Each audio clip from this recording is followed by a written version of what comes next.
का काम किया है, इसीलिए यहाँ पे राज्य सरकार को आज इतना बहुमत मिला है।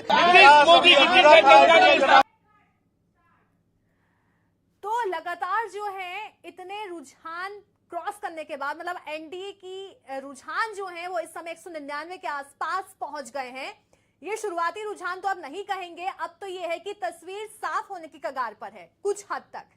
जब तक इलेक्शन कमीशन की ओर से नतीजे घोषित नहीं हो जाते हैं तो तब तक ये रुझान ही है। लेकिन हम लगातार सर से बात कर रहे थे कि सीमांचल का हाल क्या है, मुस्लिम वोट बैंक इस बार किसकी तरफ है। जिस तरह से यहाँ पर एनडीए की लहर देखी जा रही है, क्या मुस्लिम वोट बैंक भी एनडीए की ओर है या अभी भी मुस्लिम वोट बैंक ओवैसी पर अटका हुआ है, ये सर से जानने की हम कोशिश कर जी सर। देखिए, स्थिति अब साफ है कि सीमांचल की जो 24 सीट है वहां पर इस बार भी ज्यादातर सीट एनडीए जीतने के करीब है।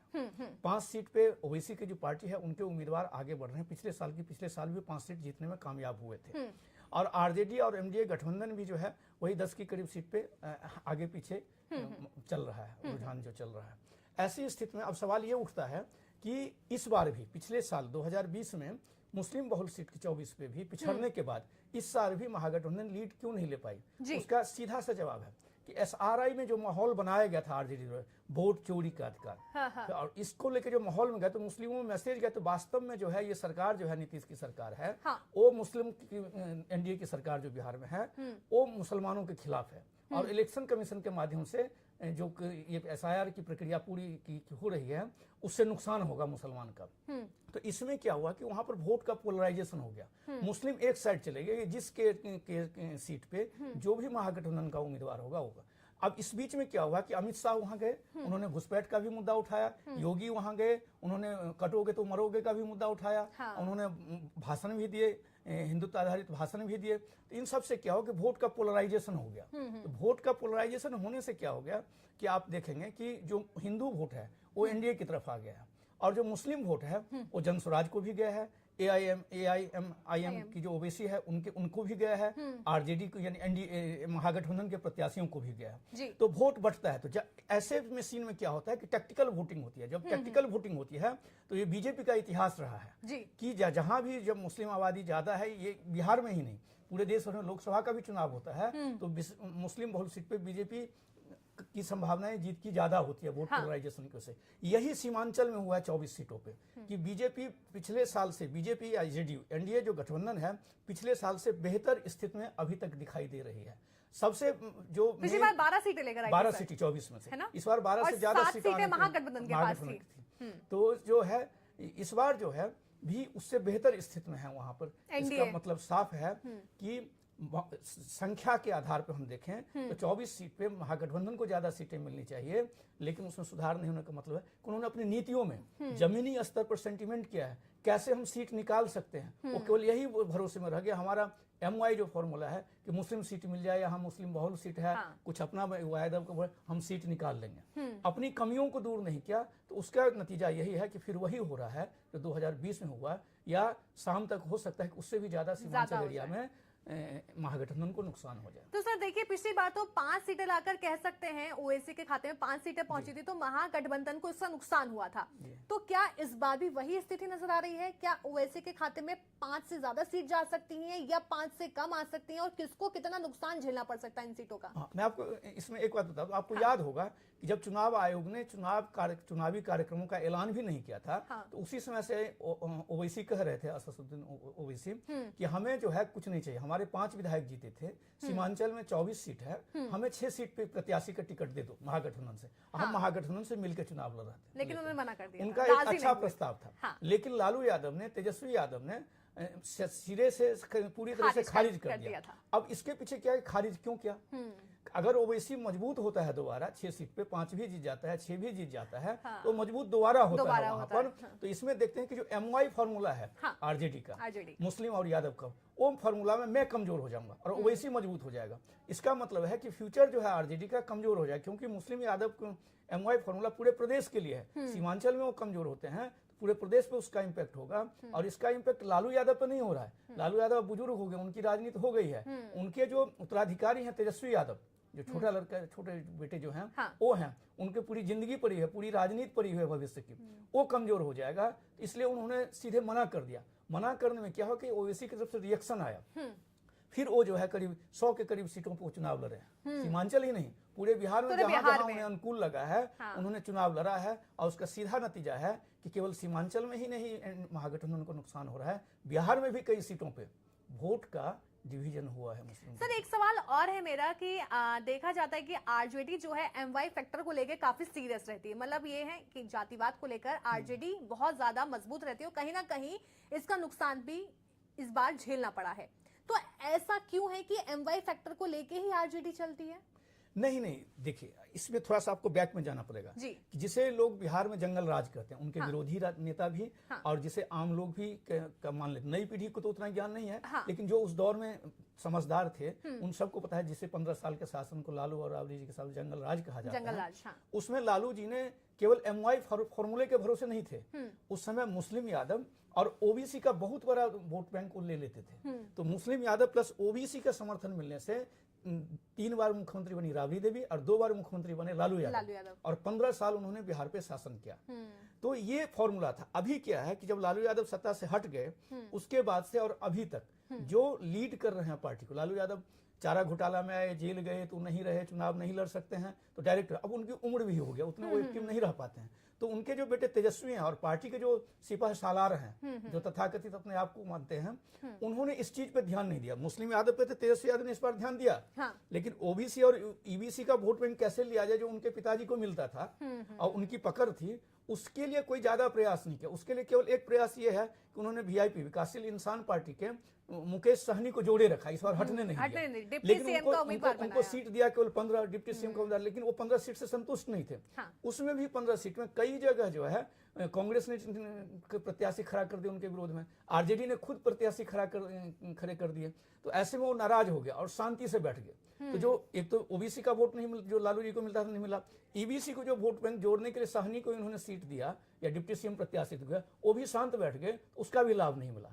इसका सीधा असर है कि आप देख रहे हैं कि वन साइड जो रिजल्ट आ रहा है महागठबंधन एनडीए के फेवर में, जेडीयू नीतीश और मतलब एनडीए में जो भी पार्टी है उसके फेवर में जो वन साइड आ रहे हैं, इसे लैंड साइड जो स्लाइड जो विक्ट्री कहते हैं, तो उसमें जो है उसका इसी का नतीजा है।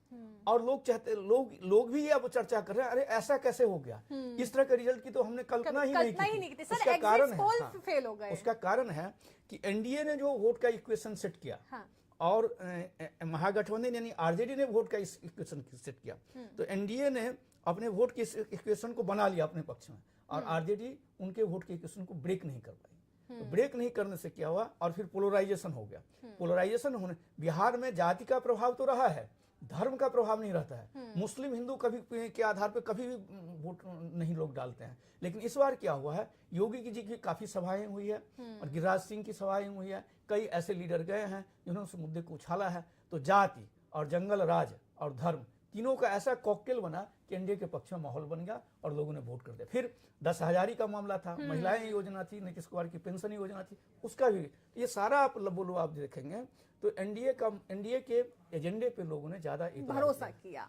सर एक और सवाल है, हम मुस्लिम बाहुल्य सीट को लेकर हम लगातार बात कर रहे हैं और हम मुस्लिम्स को लेकर बात कर रहे हैं, लेकिन मेरा एक सवाल ये है कि आज के समय में भी मुस्लिम्स जो हैं बीजेपी या फिर एनडीए पे इतना भरोसा नहीं कर पाते, वो अब उसके बजाय ओवैसी को वोट देना सही मानते हैं। हाँ, ये बात सही है।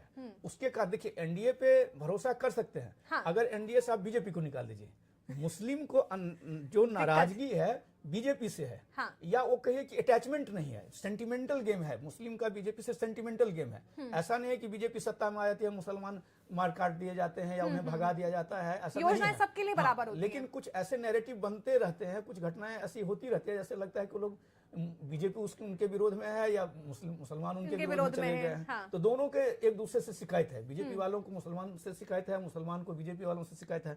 लेकिन ऐसा नहीं है, बीजेपी की राज में कई योजनाएं ऐसी है जिसका मुस्लिमों को बहुत लाभ मिला है। और जो है तो नीतीश कुमार के समर्थक आप ये समझ लीजिए कि बिहार में नीतीश के राज में जितना मुस्लिम का भला हुआ, 15 साल में लालू यादव के राज में कभी कुछ नहीं हुआ। हाँ।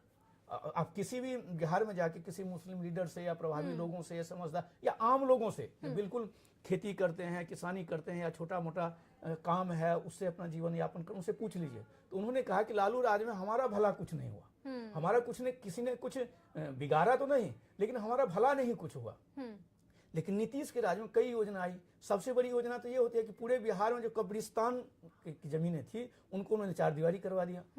फिर कई योजनाएं, छात्रवृत्ति योजना लाया, मुस्लिम के जितने भी उर्दू मदरसा थे सबको उन्होंने सरकारी खर्चे पर सरकारीकरण कर दिया और उसके टीचर जो है सरकारी पेमेंट लेते हैं, पूरे पेमेंट लेते हैं।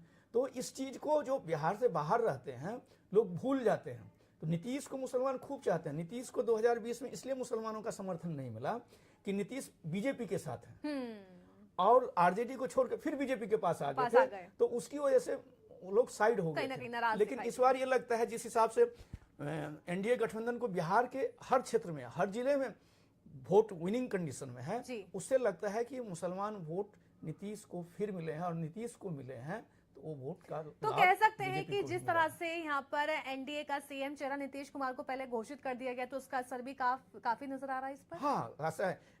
नीतीश को जो एनडीए का चेहरा घोषित कर दिया था, भले ही विपक्षी पार्टियों के नेता कहते थे कि नीतीश आप अपना चेहरा बताओ, अपना चेहरा बताओ, और आधिकारिक रूप से बीजेपी ने आज तक नहीं बताया चेहरा। लेकिन अमित शाह, रविशंकर प्रसाद और कई नेता जब इन लोगों ने जोर देना शुरू किया, इनडायरेक्टली कहने लगे नीतीश ही सीएम है, उन्हीं के नेतृत्व में चुनाव लड़ा जा रहा है और आगे वही लीड करेंगे। फिर इस बारे में सवाल उठाया गया पीसी वगैरह में कि भाई आप आधिकारिक क्यों नहीं घोषणा कर देते थे। उन्होंने कहते जब उनके नेतृत्व में चुनाव लड़ रहे हैं वही सीएम आधिकारिक करने की घोषणा किया है। तो उस समय एतवार तो नहीं किया गया, लेकिन लोगों ने एतवार किया कि 20 साल में बीजेपी ने कभी भी नीतीश को नहीं हटाया है और हर बार यही रहा है। नीतीश को कभी भी सीएम फेस नहीं घोषित किया गया।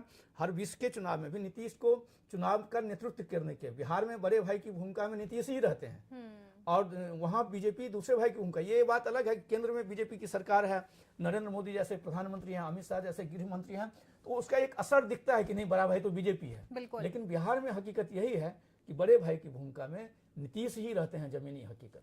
बिल्कुल है। यहाँ पर जो है मुस्लिम कहीं ना कहीं हल्का फुल्का जेडीयू पर भरोसा करते हैं, नीतीश कुमार के चेहरे पर भरोसा करते हैं। लेकिन सर अब बाहुबली पर हम बात करेंगे, बाहुबली की सीटों पर, लेकिन उससे पहले बड़ा अपडेट हम अगर जनता को दे दें।